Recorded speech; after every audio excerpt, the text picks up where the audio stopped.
webinar Masterclass on Sustainable Catering and Events. My name is Raksha Daryanani, and I'm the B2B Content Manager at Hosco. I'm pleased to welcome you wherever you're coming from in the world. And thank you so much today for joining us from wherever you are. Just to give you a quick introduction about Hosco. So we are a global hospitality network that started in 2011 to empower the industry by uniting all of its professionals, educational centers, and employers in one global network. Currently, you can connect, find, or provide job opportunities, career advice, and access courses to skills and reskill on Hosco. We have more than 1.7 million hospitality students and professionals on Hosco. We have more than 550 hospitality schools and more than 1,000 world-class companies around the globe and counting. So today's webinar is really interesting because we've seen that a lot of you have signed up. It's a hot topic. Everyone wants to think of sustainable food, the way we waste and how to reduce that. And I think it's a really important topic because we're becoming more conscious as a society, as a community, as a global culinary profession. So the expert hosting this masterclass this evening has extensive experience in this field. So please welcome Chef Carlo Maria Ricci, F&B management specialist, consultant, and Alma ambassador. And now this chef has a wonderful background, and he also beat all odds to go to culinary school. So that makes a very interesting story. Chef, please could you introduce yourself?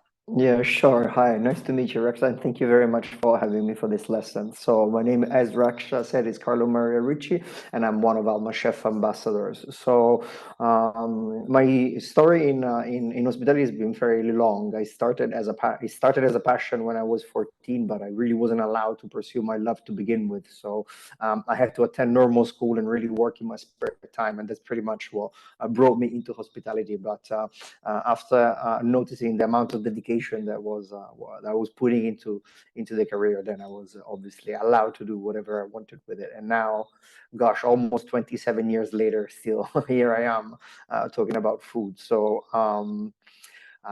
we are here, however, talking about sustainability. So it's a new topic for me. It's been a strong interest of mine in the last couple of years. I've had a very formal upbringing. I've been in Michelin star restaurants for part of my life. I worked privately for part of my life, and I've been consulting for 10 years. And really, hospitality has become a buzzword recently.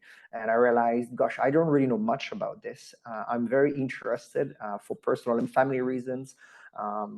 And I realized that I needed to know more. And the more I learned, the more I got passionate about it, because some of it is kind of counterintuitive. So sustainability is not necessarily what it's been portrayed sometimes. And also what is more sustainable, it's really a concept of inclusion, not exclusion. So that is something that thoroughly fascinated me, because cooking is about getting to as many people as possible with, the skills that we have, and exclusion is not always the way to get to everybody. So here I am after almost 2 year full immersion in hospitality, in sustainability, talking about it to you all.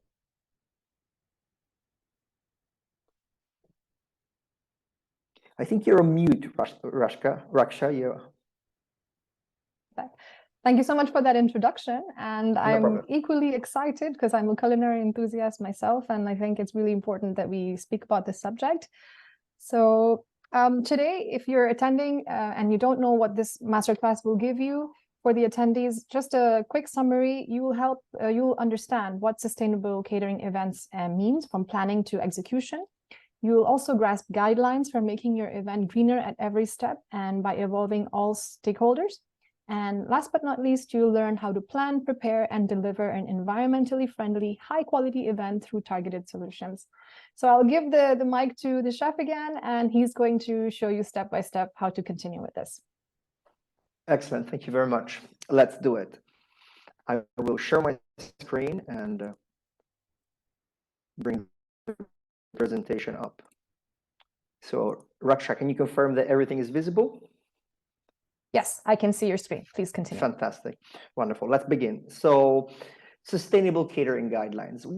the first thing we should really ask ourselves is, what does sustainable catering mean? Because it's not that intuitive to begin with. So there are a lot of messages that surround sustainability, but really when we're looking at events and catering, we're looking at moments that encompass a lot of people, so involve a lot of customers. So we need to make sure that everything that we do while sustainable is also as welcoming as possible for everybody involved. And to do so, we need to understand at what step of the event we need to intervene, and also how to deliver what are our desires initially, but also to a certain extent what might the demands of our customers be.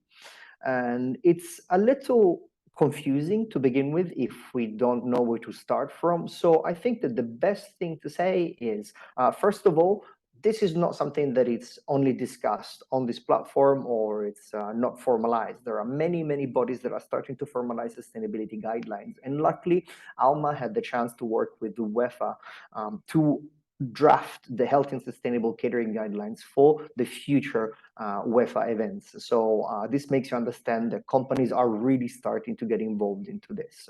And to do so, a collection of 34 guidelines were put together to assist the caterers that work for UEFA to implement sustainable events. And this is a very good guidelines for everybody to begin with, to understand what sustainability in catering events is.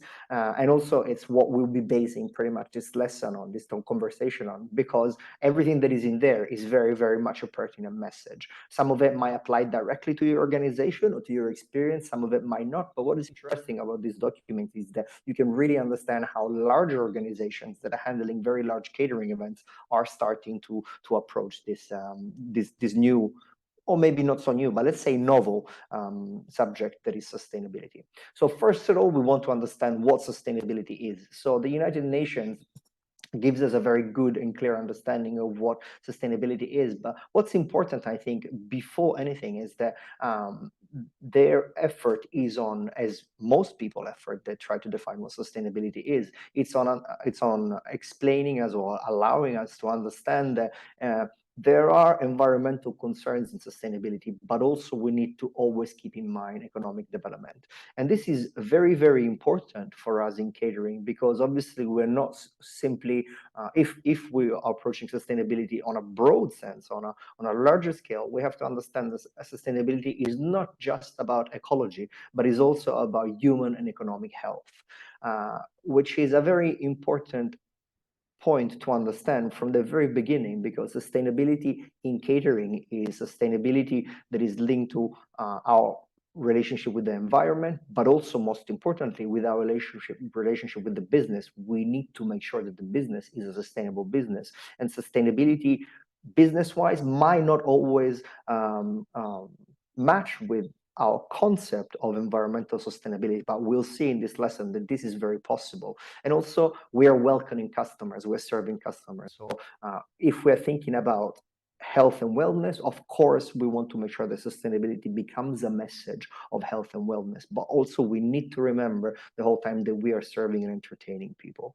So sustainability has to be a message as entertaining, literally, but also as broad and as pertinent as possible. And by pertinent, I mean actually in line with the environmental sustainability goals that we are trying to achieve, or that we are striving for, but also the sustainability of the business altogether.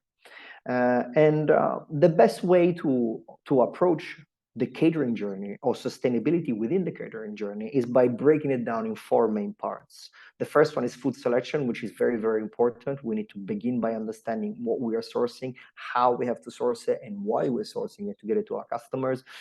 Essentially, preparation is the step that allows us to manipulate all our ingredients, but also our message on sustainability to get it to the customer. And then we have to get to the customer. We have to make sure that our dish, our event,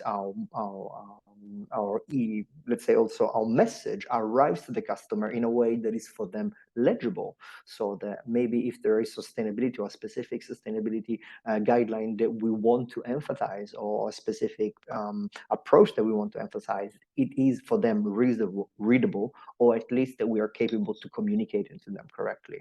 And then almost as important, if not sometimes more important than the steps that we've seen before, is how we handle anything that is either food waste or just waste in general. And this is because events never end with the serving of the food. There is a whole, let's call it post-production phase, that it's as important as the production phase or pre-production phase is the event, where we must make sure that sustainability guidelines are met. And we'll understand how at the end of this presentation.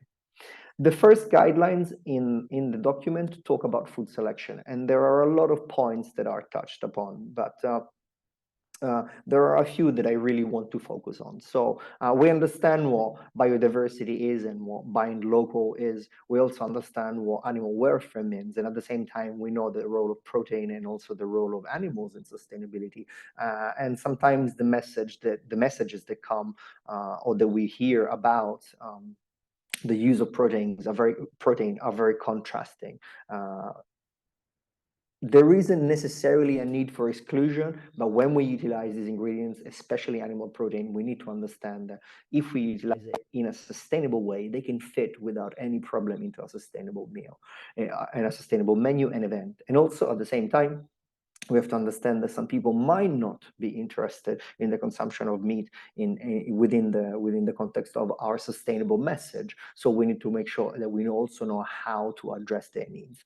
That means that if we're looking at protein sources, there are many different sources that we can look at, and we have to understand how to integrate them in the menu in a way that is very inclusive. And at the same time, when we think about maybe foods that are very traditional to a specific area, also maybe linked to a specific event. So let's call them party pieces or party items, which might have a slightly unsustainable profile. There are ways to work on them physically, like in preparation, but also through product selections that allow us to lower our environmental footprint. So to raise sustainability, or at least our chance to, or our desire and our impact on sustainability. This is very important. And there's a few points that I really want to emphasize today. So the first one is seasonality.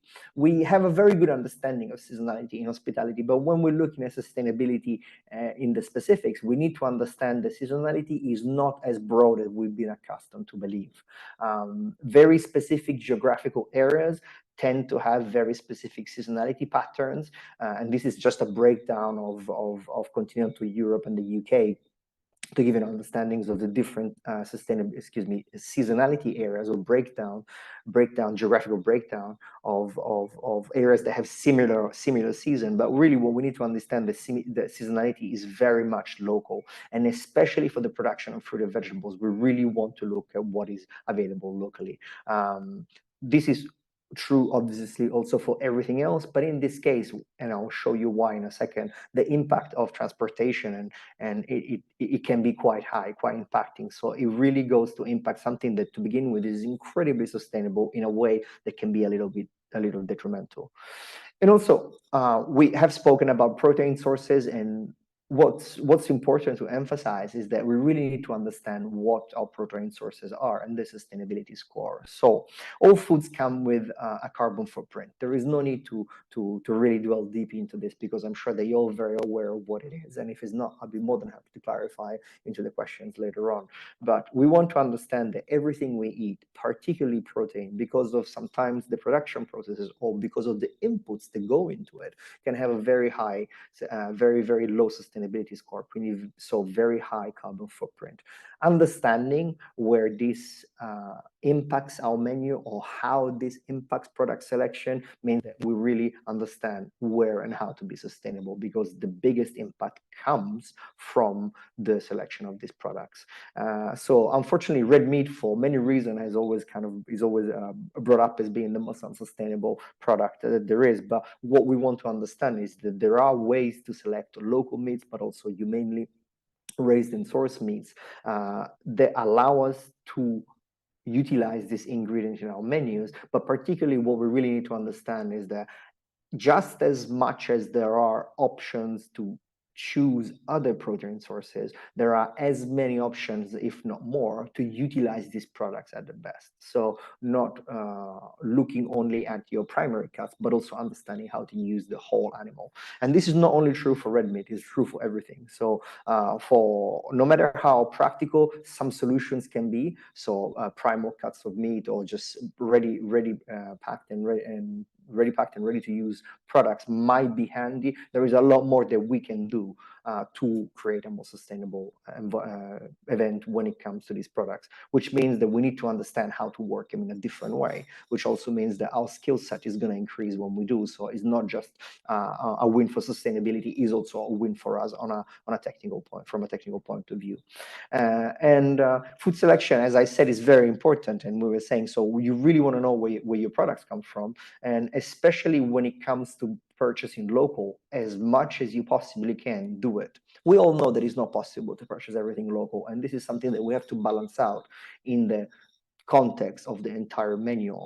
So when we're evaluating its carbon footprint. But it's important to understand that every single step of the, let's call it, food chain, so of the set of procedures that allows us to get the product from when it's grown to when we utilize it, involves also a sort of carbon footprint ladder that becomes greater and greater and goes higher and higher the more passages there are in this chain. So this is a study of the, let's call it, life cycle of an apple. And while we understand that there is for sure an amount of this product's carbon footprint, final carbon footprint, that is linked to cultivation, we also have to understand that packaging, processing, and distribution do impact quite a bit on the final carbon footprint of this product. So when we are buying an apple, we're not only buying the carbon footprint that is linked to the cultivation of this apple, but to every single other step in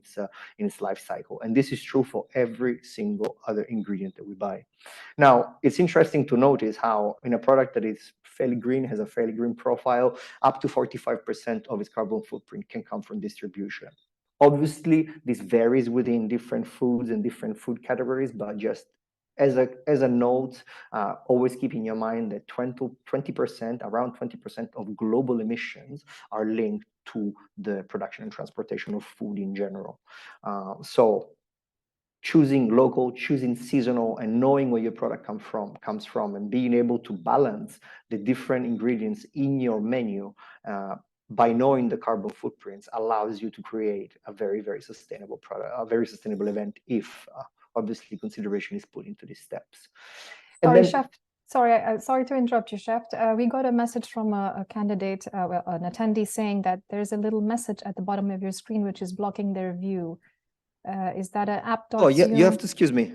Yes. Is this better? Yeah, perfect. Thank you so much. Oh, pardon me. Sorry, I didn't think that was something shared. Here we are. Please continue. Okay, thank you. So after ingredient selection, it's obviously time to start preparing our food, and this is probably just as important and as intimately linked sustainability to this overall sustainability to our menu as food preparation has always been to food selection. So what I'm trying to say is that, yes, knowing how to select your ingredients is vital, and knowing how to balance the various carbon footprints of your menu is vital. Understanding where your food comes from and understanding the various CO2 scores is important. But then you're really kind of gonna destroy the whole procedure, everything you've done in the previous step, if during preparation you're not really paying attention to specific elements or a specific set of here are called guidelines, but let's call them techniques and also considerations. So we've all heard of the circular cuisines or circular economy, which basically for us means trying to utilize everything as much as possible. So the simplest example is we've spoken about the example of red meat. So use everything from nose to tail, but this also goes to little things like greens, offcuts, or vegetable peels, and so on. So you really want to understand that as little as possible. When as little as possible goes to waste, you are really doing a job that is much, much greater than just not creating food waste. You are considering food as a very precious resource that took resources to to grow, and sometimes even to, as we see in package, and get to us. And that is all. It's too simplistic to talk about just money. It's just effort, and they are literally, in our case, like resources that have been utilized and not put into something else, so wasted in case we choose not to utilize these ingredients. In the specific, I want to kind of like draw your attention to this concept that is called the healthy eating plate. And we understand portion control. We know that obviously we only need so much to really be satiated, and we only need so much from a caloric point of view for our diet to be sustainable. But how do we translate all that into an event that it may be greater than just a single meal? Maybe it's a big party, or maybe it's an event like, for example, the final of a football tournament could be, like the European Cup or maybe the World Cup. So those are events where, yes, we are feeding people and we want them to be entertained. So maybe even consumption is slightly higher than usual. However, this doesn't mean that it has to be always and forever a free for all. We can balance out menus so that the effect and the feeling of the particular day, and obviously the feeling of opulence and also maybe of luxury, are presented to the customer. However, if we really understand what goes into our menu, then we can really balance ingredients out and get to the production of a sustainable menu without detracting from the experience whatsoever. So this is a rough guideline of how you could balance out the menu of a large event, of a large catering event, and how you can kind of orchestrate or move around different ingredients in a way that at every single moment of your event, there is a chance to promote sustainability. A lot of things we've never really kept into consideration. So pulses, for example, or whole grains have been kind of shied away for different reasons. Maybe because they were difficult to prepare, maybe because they weren't as indulging as other ingredients. But now that really sustainability, it's a must. It's necessary for everybody. We can start introducing these ingredients into our events, and we can start really working with them to create more engaging as well, and more varied menus. So on a overall figure of approximately 1.2 kilos of food per person, which is what is consumed in a large event, there is no real need to go over 200 grams of main protein. And the same can be said for dairy, which will have an apport of protein, but also has a much lower footprint as far as CO2 goes, so it's more sustainable. How do you do in case you have allergies? Obviously, this is something that you'll have to skip. This is not a problem at all, because then you have some other options, which is utilizing more maybe dry pulses or maybe other sources of protein, or also dairy substitutes, which incredibly so also have a lower footprint. So that is something that can be substituted. Pulses can come into play. They're perfect for salads and dips. Whole grains instead of just normal grains or normal flours can come into play once again, so they can become products, but they can also become dishes themselves. And also, never forget then, the majority of your menu generally, or at least a large part of your menu, is always composed by vegetables, and in some cases also fruits. So really you can start leveraging them to, first of all, create desserts, but also incorporating it into the various, let's call it ancillary, or what used to be considered ancillary dishes around your main protein or your main meal. And so that is one way of obviously approaching sustainability, but also it's very important to understand also how to work directly on the recipes. So these are two charts that are produced for by a product as many others are out there that allow you to understand how to score the sustainability of your dish. So they have all the parameters already inserted into them. And in this case, they give you a score from A to E, A being the most sustainable, E being the least sustainable. And they will also give you a water utilization footprint for your menu. And this is very important, because while we look at CO2 emissions, we also need to understand how much water our ingredients use. So these are two recipes, one against the other. One is for a traditional ragu, bolognese ragu, which is a primarily a meat-based sauce, which, as you can see, if prepared traditionally, doesn't have a particularly high score or particularly favorable score. However, there are things that we can do. So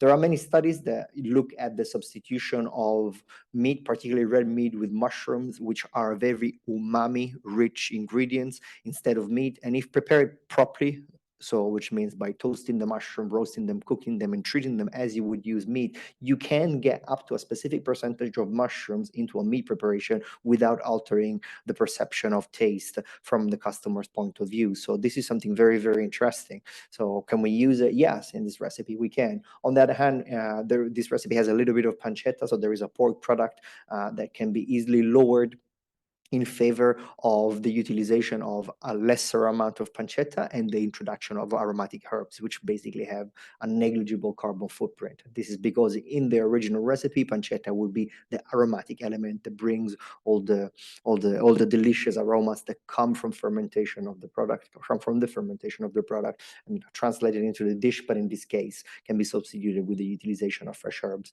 And then with everything else almost unvaried, as we've swapped the utilization of butter for, or we've eliminated butter for, in favor of only extra virgin olive oil, the same vegetable component, the reduction of dairy, or the utilization of dairy into the recipes, and there you go with just a little effort, we've lowered quite considerably the carbon footprint of our recipe. We've more than halved it, and then we've managed to lower also the water utilization of the recipe. And this is something that can be done for many, many other things.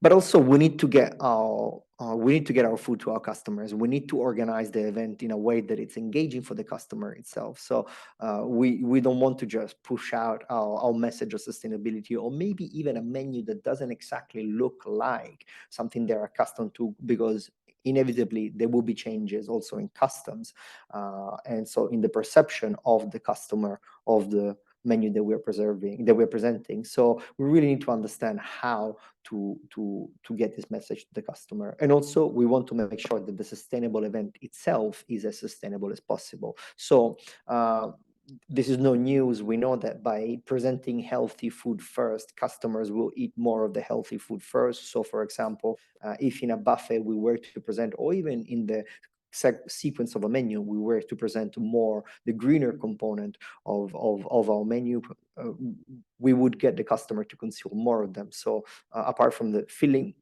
aspect of it all, there is also a consumption of sustainability, an actual effective consumption of sustainability first. And this obviously allows us to drive consumers to green dishes, which is also something that we can do. We can communicate with our customers. We can tell them, what we're trying to do. So our actual effective communication with them allows us to really get to them a message of sustainability. And this doesn't necessarily has to be something boring. We can just, even for example, by highlighting where these products come from, how our ingredient selection went, or how we've chosen to handle our ingredients to prepare them. It's information that allows the customer not to necessarily learn everything there is to learn about sustainability, but to make the link between what is happening in front of their eyes, what they're consuming, and the ideas, the desires to get sustainability to them in the very first place. Obviously, we need to keep into consideration the fact that not everybody eats the same way, and not everybody can eat the same way. So we need to make sure to be as inclusive, as diverse and inclusive as possible. And in all this, it's unnecessary, a must, to keep in consideration what allergies and intolerances we might face. This is not easy, but it's something that is definitely doable. It requires a little extra effort maybe on our side sometimes, but it's something that when it's done, it's of great effect. It's something that can be felt by the business and by the customer.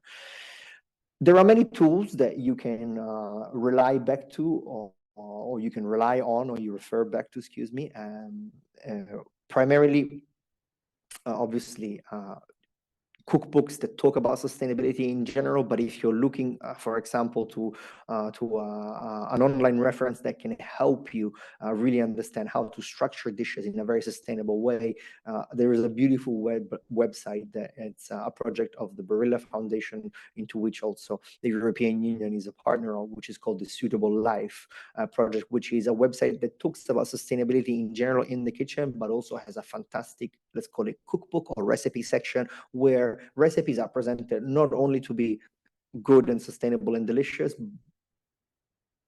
purely from a culinary point of view, but also on a technical level. So you will be getting, for example, calories per serving, but you will also be getting CO2 and water utilization, water footprint score for every single recipe, which is an exercise in understanding pretty much empathically what preparations and what recipes are better than others. It's not going to be immediate, and maybe some things you'll have to try, you'll have to understand, but basically the whole point of sustainability is that it's a big shift in our industry. So we really need to start trying new things and understanding how to implement these new things. And this is a very, very good reference to go back to in case you needed one. And then to finish, not less important than anything else, is how we manage food waste and then waste in general.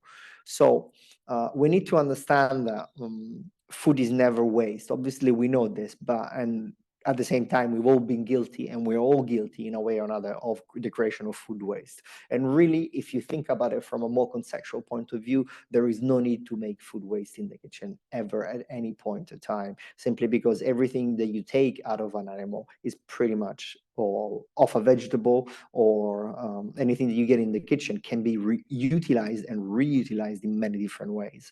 So that is kind of like the intuitive side of food waste management, but you really also want to understand that the way you store and handle your food is vital. So the more we are careful, and also the more we are fiscal about the way we handle and store our food, the less food waste we're gonna produce. Also, we know that food comes in containers, comes in wrapping. Packaging is a huge part of food delivery, of just food, the life cycle of food in general, of all foods, but also it's something that we can sometimes be stuck with. So purchasing food with as little and as minimal packaging as possible is a way, but also we really need to understand how to dispose or how to reuse the packaging that is given to us.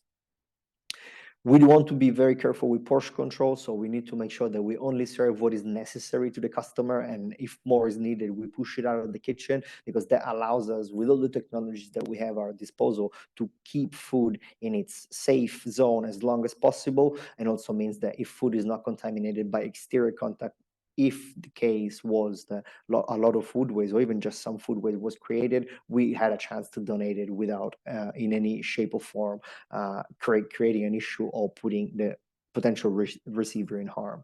And obviously, we've mentioned about the circular cuisine, but the same goes for food waste. So try to understand the fact that everything that you do, even if it's prepared, if it's kept into the safe, let's call it safe temperature zone, the safe zone, or if it's not exposed to any detrimental procedures, then can be reutilized. Sometimes it's easier than other, but if you think about every single step of the production process as a process or as a step towards safeguarding the healthiness of your food, then there is no need to create food waste. So for example, if I'm creating a dessert, okay, there are many ways to create desserts. A single serve would be the best way to go about it. There is no need to create excessive waste when making single serve. There are many technologies that allow us to create very sustainable single serve. Think about silicone molds to begin with. They can be reutilized almost indefinitely, but also think about silver rings if you wanted to.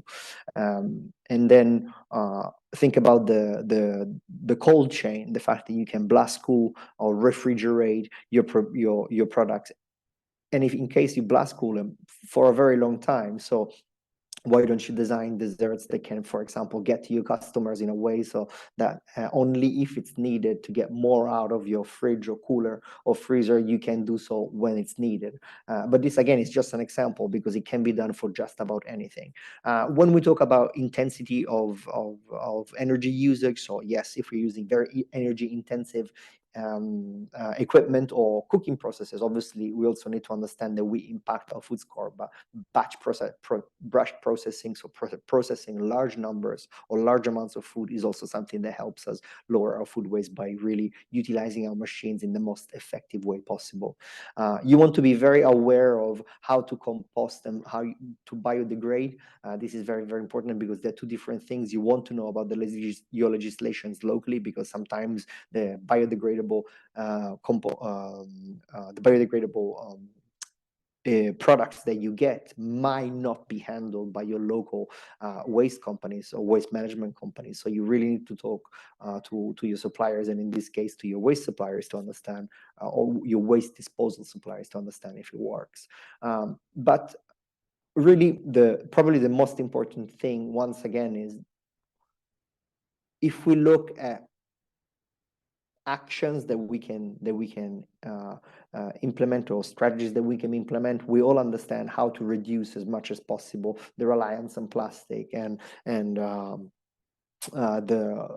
to do correct recycling, food recycling, waste recycling, and whatnot. How to really understand that by differentiating recycling, we are really helping the environment. We're really working on sustainability. But my point, the most important things that I think we should really go back to, is to understand that food is never waste. And also there is an interesting fact, that it's an interesting number that I think I want to put more emphasis on once again, is that the fact that if you were to, for example, compost your food, which is a way to really reutilize food scrap, because by composting we really create a product that can be utilized again. The actual greenhouse gas emission that we get out of composting can be as low as 2% of the emissions of a food dumped into landfill, simply because the production of gases from composting compared to what happens into a landfill are very, very different. So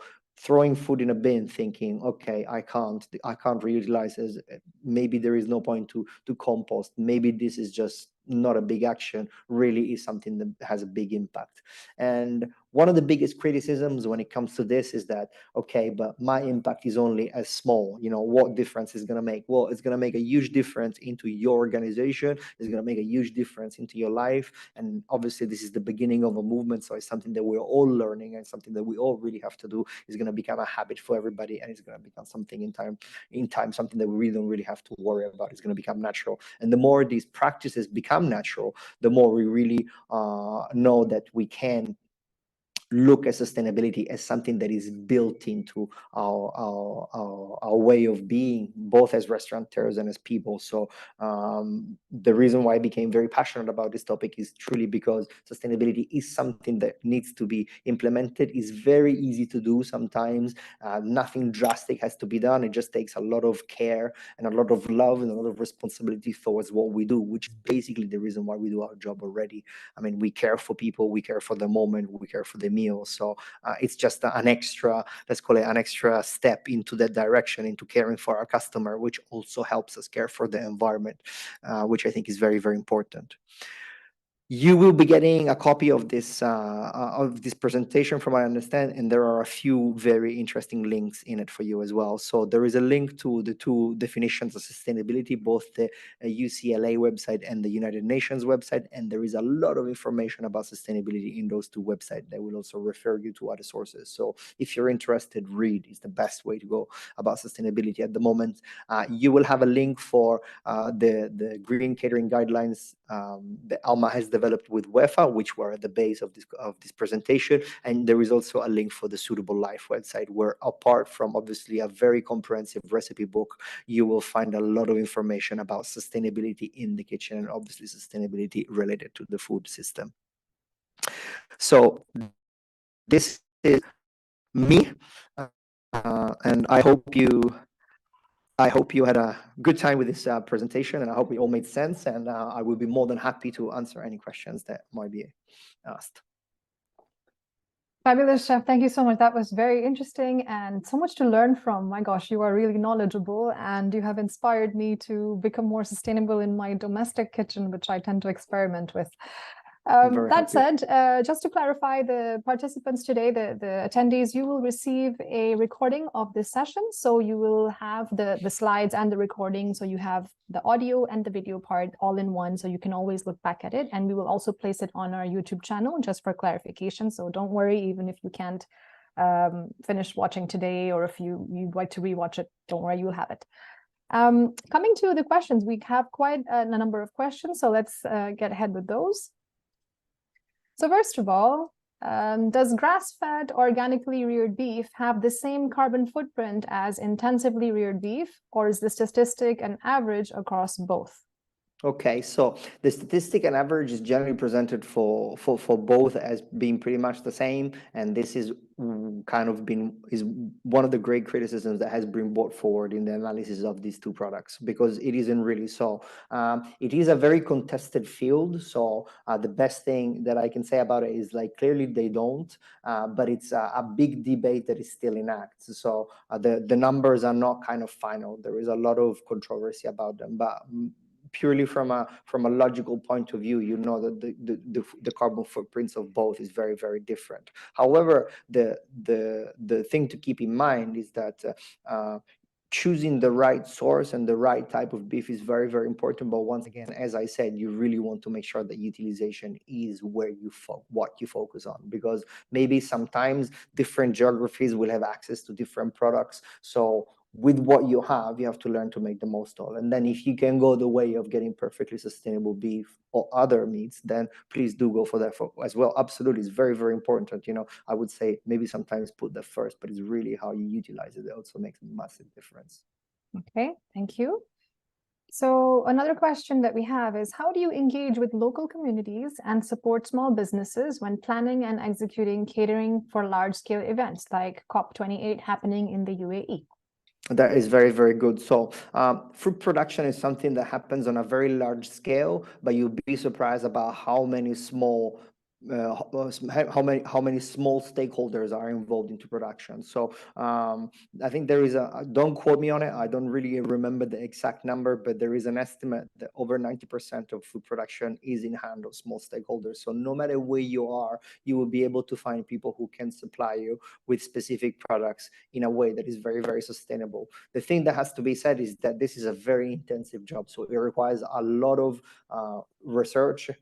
It requires the building of a lot of relationships that have to be maintained throughout time, and also it's also something that comes very much down to managing the supply chains that come from many different producers. So it is difficult, but it's possible. So the best answer to your question is look locally, search what you can find locally, because more often than not, you will find people doing amazing things that you don't know of that can supply you with very sustainable products. Thank you, Chef. I have some more questions coming in. I see the attendees are very enthusiastic today. Cool. Okay, someone has asked regarding the same topic. However, overall sustainability of food being provided at the COP is often controversial. How would you manage or contribute to an extremely large event such as COP28 that focuses on climate change? That's a very good point. So it's really difficult to answer this question in a univocal manner, because you have to understand all the moving parts on an event. So you want to look at it as a series of a lot smaller events than the one that you're looking at. Look at each dinner or each event or each catering station or each let's call it food occasion as a separate moment. There are things that you might be able to replicate throughout all of them, but maybe because of product availability, you might not. And by that I mean that you don't have enough produce, sustainable produce, to go around everything. So that is something to keep in mind. And also, you want to know where to take your hits. And by this I mean, so the example that is being brought forward is an extreme example. So you're not going to have many examples, not many events like this. Sometimes you might need to understand, okay, I can or I can't approach sustainability, this event, as sustainability as I can or as I would like to, but you have to find the compromises. So I'm not in COP, so I don't know what it involves, and I don't know how many catering, let's call it, moments are there. But if you look at each moment of your event separately, then you are going to be able to get a much wider picture, or a much clearer picture of way to act sustainably. And also, you really want to understand that this is a large event. There are a lot of people involved, so what looks like a massive job might become a capillary job for a lot of people. So if everybody's involved, this is a lot more feasible than not. But exactly how, way to intervene, I'm not in it, I wouldn't know. But if you look again at each food moment as a separate occasion to handle or promote sustainability, then things become much clearer. Okay, thank you, Chef. And I have two questions that basically complement each other, so I will say them at the same time.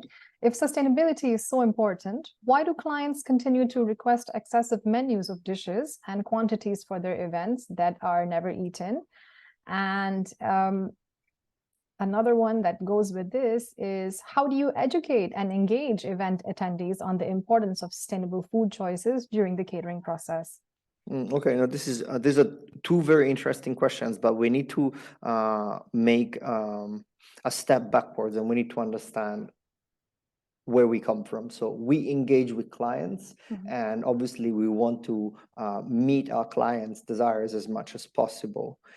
If the client is happy to cater for such a large event, so if his requests are that big, then we have two choices: do exactly what we're asked for, or maybe talk to the client, start having the conversations about sustainability that we just spoken about. So try to promote sustainability as much as possible before the event is sold and finalized, so that our customers understands as well what is happening, and if waste might be generated, what might be going to waste. But then we're back to square one. Why consider it as food waste? If we know that some food is gonna be in excess, it's our responsibility also to understand how to cater for the food that is in excess, to make sure that it doesn't become food waste.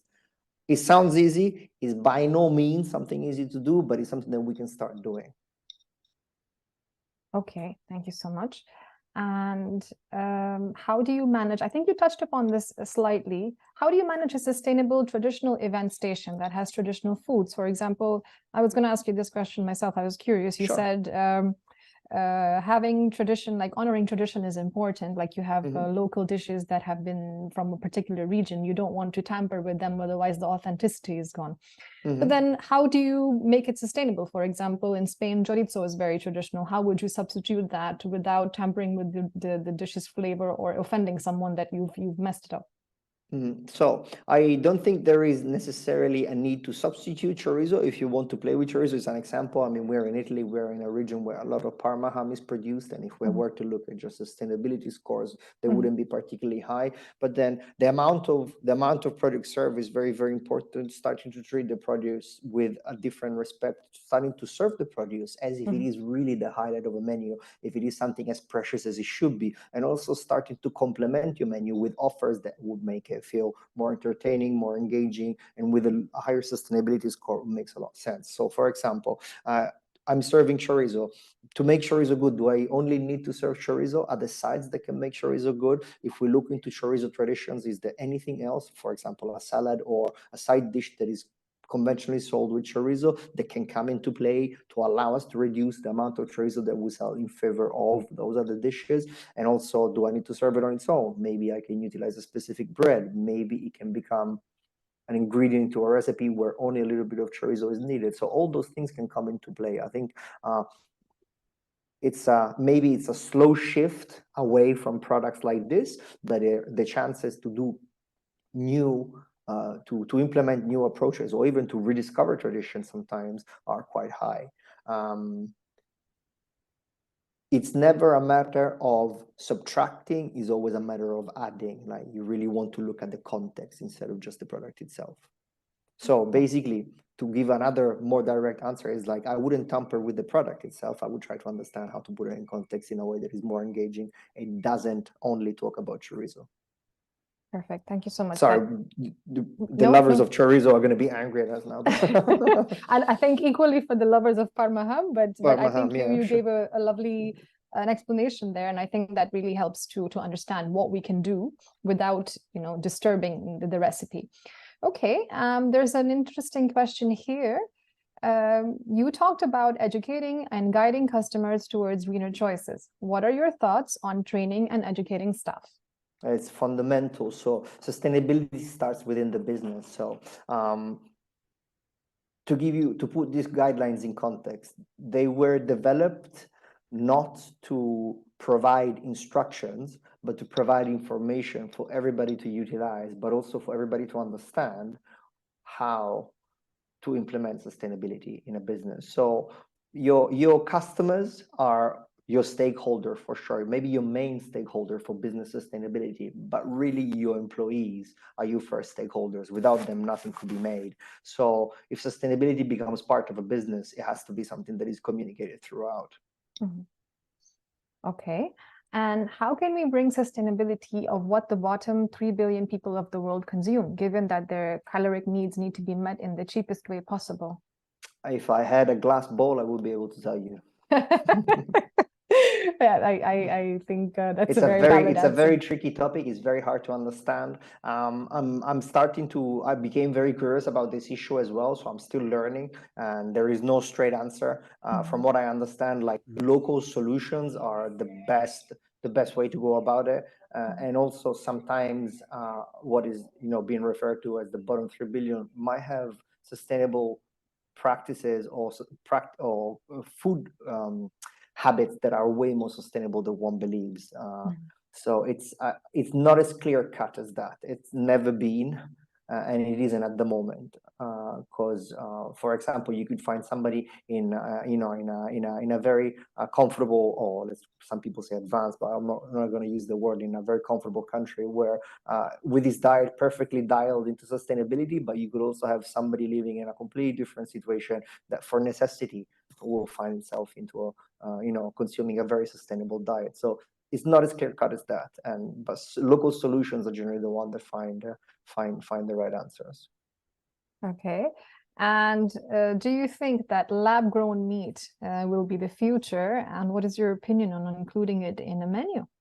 So I really don't know. That's the bottom line. My opinion, including it in the menu, is, first of all, we have to understand what it is, how we can get it, can we get it, what does it imply, is it safe, is it not safe? All these are conversations that are still being made. So is it the future? I really can't tell you. I know there are some people working on it quite extensively. Some people are for it, some people are against it. It's still such a green topic. It's impossible to give definitive answer about this. And I mean, if it was necessary, safe, sustainable, implementable, would I put it in a menu? Hard to tell. I still haven't got all those answers. But I think the thing that you want to understand is, because we don't have lab-grown meat at the moment, it's just something that we're looking at, like, okay, maybe we could, maybe we couldn't. It's really to focus on what you can do right now, because the most likely the journey to lab-grown meat being a commercially available product is longer than we think. Notwithstanding the fact that now is a big topic, and there is a lot we can do and we need to do before we get to the point. So yeah, maybe we could start working on different things. Okay. And do you believe that vacuum packing food is also important for food waste management in a way? Yeah, sure. I mean, vacuum packing is a way that allows you to preserve food for a very long time. You really want to look at it and think, do I really need to vacuum pack it? Sometimes it is something that is very good. Sometimes you probably don't need to, or you might not need to. So it's a balance. You have to see what your schedule is, when you might be able to reuse, if you really need to vacuum pack for reuse, or if there are other ways for it. So vacuum packing is good. It produces a plastic bag. Sometimes it's not recyclable, so you want to look at that for sure. But within the context of food safety and on conservation, vac packing is fantastic. I mean, it's a very good ally. Okay. And I will give you two last questions before we wrap up. So, Chef, you are based in London. Could you please recommend some markets from where we could buy good, sustainable produce? Okay, so I'm based between London and Parma because my wife is from Parma. So I'm also based in Bath. So I go back and forth from Bath and Parma. But any farmers market, no matter where you are, is not just London or so any pop-up farmers market, weekly farmers market, or even markets, food markets, fresh food markets. And London is becoming a place where a lot of food markets are popping up, especially in the last few years, not just for consumption but also for product purchase. They're generally very good places to go to purchase fresh food, sustainable food. Also, remember that it doesn't necessarily have to be just a food market. There are many ways to buy sustainable food. You can get in contact with suppliers themselves. You can buy on website. There's a lot of services. They can even get food to your door. Very, very good food to your door. Supermarkets are very much also becoming part of the movement. So it isn't just about a matter of going to a food market. Like, research your produce because you find sustainable solutions in many different places. Fabulous, Chef. And the last question is, how can we transform this in our companies? So how can you get managerial leadership support to make these changes? That's a very good question. So I think it should come from them, but if it doesn't, then it's just by bringing them as much information as possible to raise awareness. I think a lot of food businesses are starting to understand that sustainability is just part of what we do. It's not something that we can shy away from. Some businesses choose maybe not to embrace it vehemently or so aggressively, but they're starting to understand that it's there. So if it's a matter of you going to management, then bring him information, show him these guidelines, show him the presentation, show him all the information that you must really master before going to them. Because if you have to pitch a case to your boss, then you really want to know that you know what you're talking about. So yeah, learn as much as possible first, make sure that it's good information, pertinent information, and then go to them and pitch it to them, because the customer, this was implied in one of the questions that we got earlier on. The customer doesn't want this. So it depends where you are. It's becoming more and more requested. Customers becoming more and more aware, but also by understanding yourself, the sustainability doesn't mean taking things away from them, but knowing how to do things in a different way. Then there is a lot that can be said. It's a positive movement. It's not, again, it's not subtraction. Great. Thank you so much, Chef. I have really enjoyed this. I think our attendees have enjoyed it even more because you are getting loads of compliments and thank yous from all over the world for your expertise and the knowledge that you have shared today. So if you like this, please have a look at Alma's website. They have lots of courses and you could definitely learn so much more from talented chefs like Chef Carlo. So I wish you a lovely rest of the evening. Thank you, Chef, so much for sharing your knowledge today. And we will be back with another masterclass soon.